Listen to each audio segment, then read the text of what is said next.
대상포진에 대한 이야기를 제가 간단히 해드리고 어떻게 해결할 수 있을까? 이런 배워두면 정말 유용한 지식이 될 수 있을 것 같아요. 그리고 대상포진을 관리할 수 있는 방식이 또 다른 감염성 질환을 관리할 수 있는 똑같은 방식이라고 보시면 될 것 같아요. 이해하시겠죠? 네.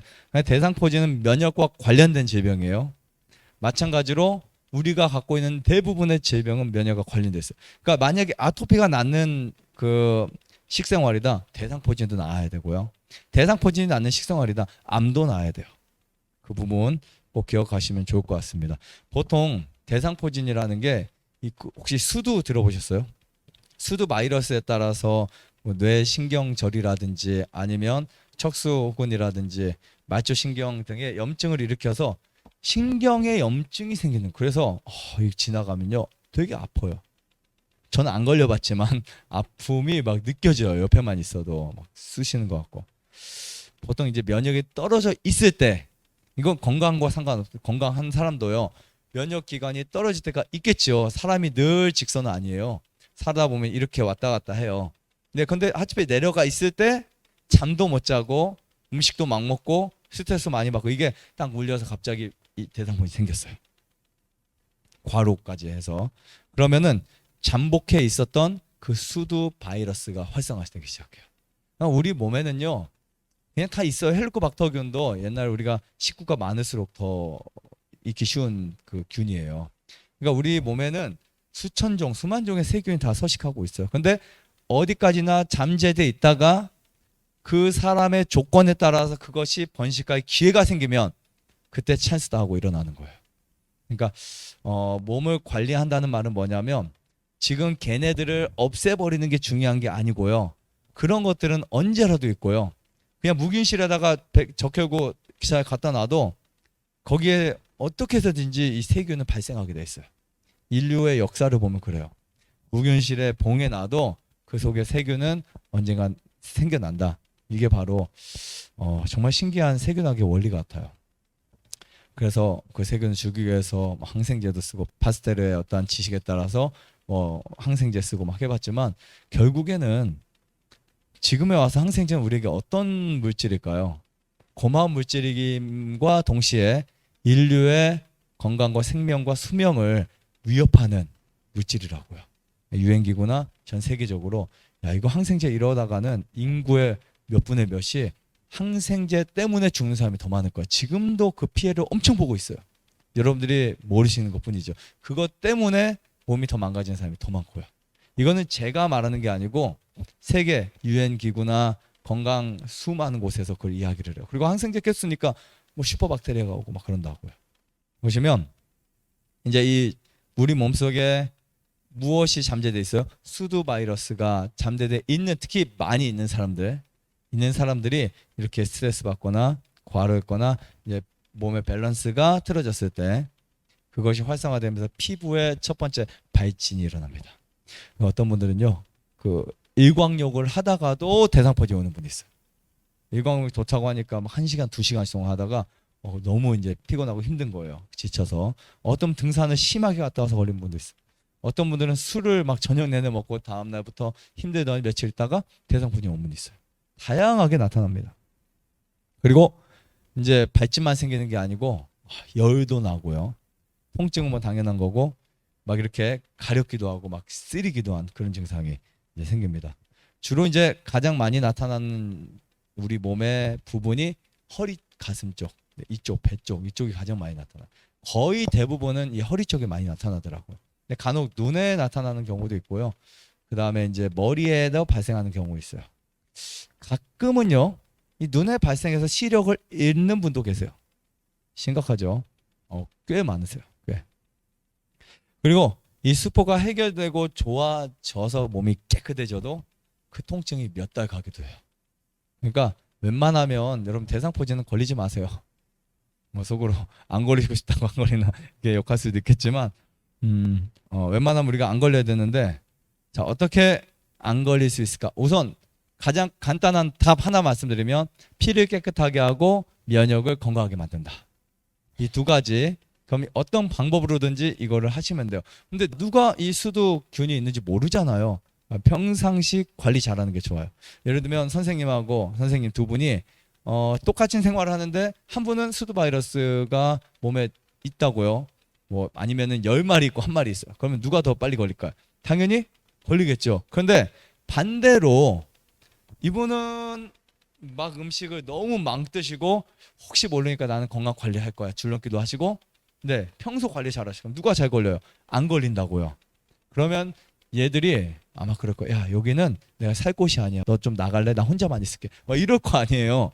왜냐면 얘네도 뭔가 자기들이 살아갈 수 있는 조건이 돼야 살아간 거거든. 그러니까 쓰레기통에 쓰레기가 엄청 많은데 세균이 조금 있는 것이 좋을까요? 쓰레기가 없고 세균 많은 게 좋을까요? 저는 세균 많은 거. 왜냐하면 세균 많은 거는 있어 봐야 얘네들이 서식할 수 있어요, 없어요? 세균 담아놨지만 얘네들이 살아남을 수 있어요, 없어요? 전혀. 근데 쓰레기통에 10마리는 번식력이 몇 천억 마리가 될 수 있다고요. 하루 만에. 그러니까 우리 몸에도 세균보다 더 중요한 것은 노폐물을 빼는 거예요. 우리는 막 세균 무서워 막 하지만 노폐물이 없으면 세균이 있어도 우리 몸에서 활동할 수 없게 된다. 아까 말씀드렸잖아요. 수두균이 있어도 활동할 수 없는 조건이 되면 얘들은 활동 안 한다고 잠자 있어요. 근데 활동할 수 있는 조건이 딱 만들어지면 그때 일하기 시작한다고. 그러니까 여러분들 세균보다 더 주의하셔야 될 게 노폐물이다 라고 보시면 될 것 같아요.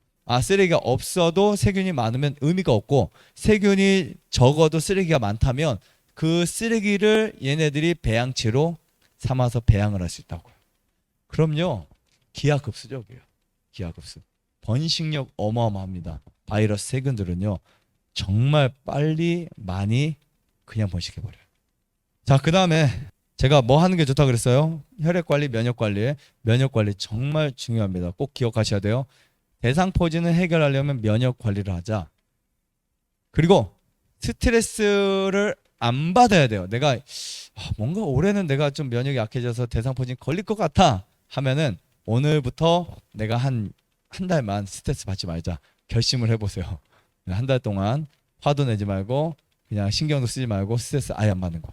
사람이 의외로 스트레스를 받아서 문제가 되는 것들이 정말 많습니다. 그래서 앞으로 나는 스트레스를 안 받을 거야 이렇게 하시는 게 정말 좋을 것 같습니다. 그 다음에 일찍 잠자야 된다. 네, 일찍 자야 된다. 그리고 무리하지 말아야 돼요. 이제 증상이 나타났어요. 이제 어쩔 수 없어요. 보통 이런 것들은요 한 번에 팍 나타나지 않습니다. 거의 다 그래요. 오늘 제가 이렇게 말하다가 내일 갑자기 막 이렇게 뭐 말도 안 나오고 이러지 않아요. 내일 어느 정도 열이 좀 나기 시작하고 모레 더 나고 이렇게 난다고요. 그러면 그 증상이 처음에 느껴지면 그때 이제 제가 할 수 있는 거 알려드릴게요. 그건 고생 안 합니다. 뭐냐면 만약에 대상포진이라는 증상이 딱 왔어요. 그러면 바로 2, 3일 금식하세요.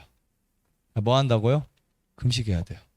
금식에서 미지근한 물을 정말 많이 마셔주세요. 그때 소금을 넣어서 드시고 프로폴리스 넣어서 드시고 해서 많이 마신다고. 그리고 숯이 있으면 숟가루 드시고요.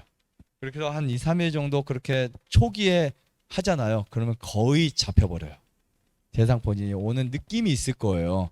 간질간질하고 뭔가 이쪽에 그 다음에 막 이렇게 열이 나기도 하고 여러 통증들이 오면 그게 대상포진 아니라도 그냥 우리 감기로 무시하고 지나갈 수 있어요. 근데 그것이 생기면 이렇게 해주면 좋을 것 같습니다. 그리고 소금은 우리 몸에 산화를 방지하는 물질이에요. 여러분들이 지금 타 드시는 미네랄 소금 있죠? 그것을 매일 이제 걸리면 좀 양을 늘려주세요.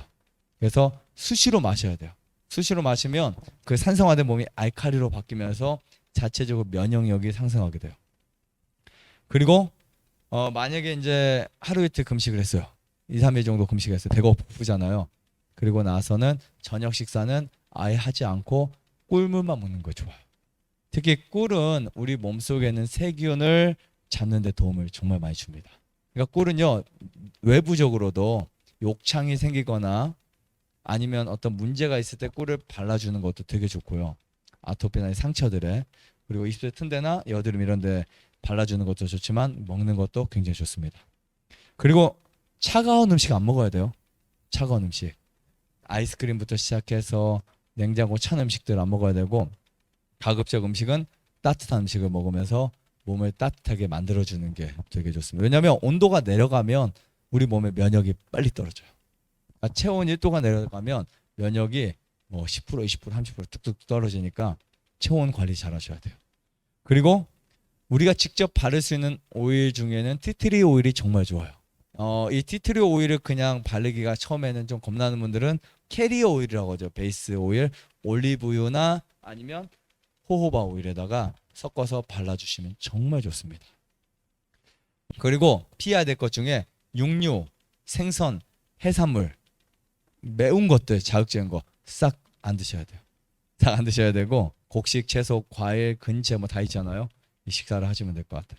그리고 수포에 보통 우리가 손을 대서 터트리잖아요. 그거 하지 마세요. 네, 수포에 손을 대서 터트리지 않도록 합니다. 그리고 이제 뜨거운 열찜질이 좋아요.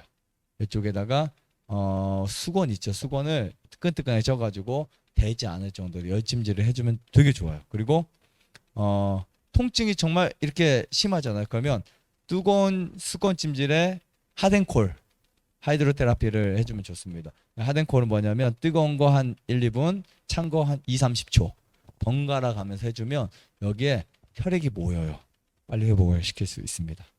그리고 운동은 가벼운 유산소 운동 정도. 이렇게 해주시면 거의 데미지를 입지 않고 회복이 될 수 있습니다. 근데 이게 너무 심해졌다. 그러면 약 처방 받으셔야 되겠죠. 네, 물론 본인이 견뎌내서 이겨낼 수 있는 분들도 있지만 관리가 어설프다게 안 될 것 같다.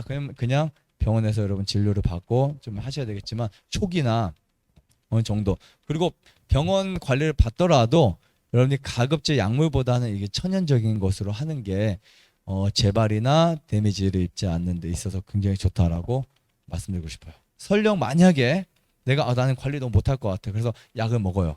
먹더라도 음식은 어떻게 먹자? 깨끗하게 먹자. 그러면 치료 회복률이 훨씬 높아진다라고 보시면 될 것 같습니다. 좋아요, 구독, 알림 설정 눌러주세요. 눌러주세요.